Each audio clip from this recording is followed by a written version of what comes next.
when you go out into nature and you see something extraordinarily beautiful like a sunset, for a moment you go, ah, or the vastness of the ocean, or the sky, or the elements, the wind, the storm, and for a moment you go, ah, and it's a moment of intense aliveness, and you feel, and then you may remember that moment a little later, that was such a beautiful moment.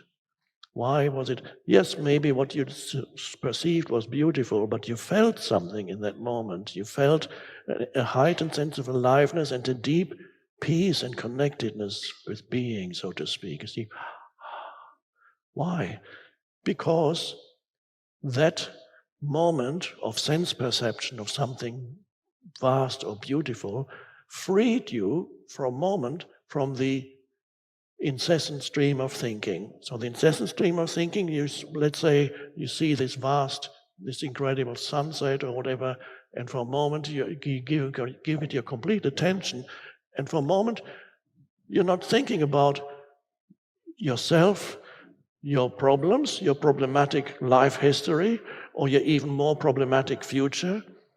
You're not thinking about anything. For a moment, the stream of thinking subsides, and it goes.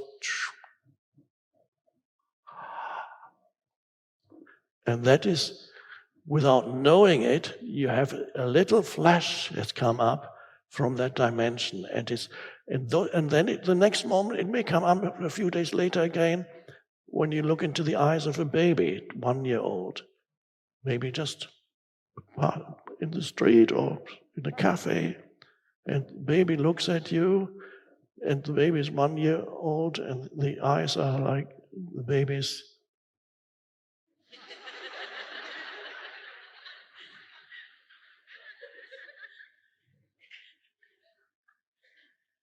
And you know instinctively that the baby is not thinking about you, because thinking hasn't started yet.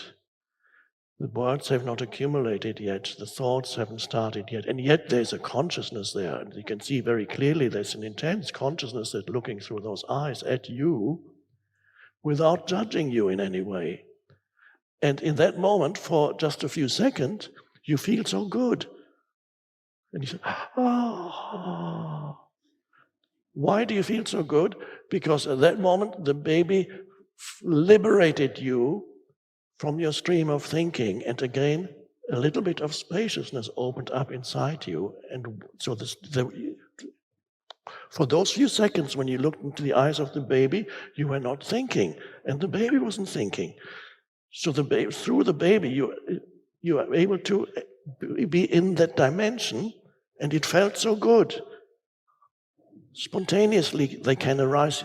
They're not recognized by people as ultimately spiritual, but they are. And so many people, there are millions of people who experience those things briefly, but that's enough to give you a sense still of life is worth living. And then there are others who are so burdened by their minds, they cannot even communicate with a baby. They cannot even perceive the beauty of nature anymore, because their mind is so noisy that there's a total veil. So they don't look at the baby like, they look at the baby, oh, that's a nice baby. They don't really see the baby. Immediately it's labeled.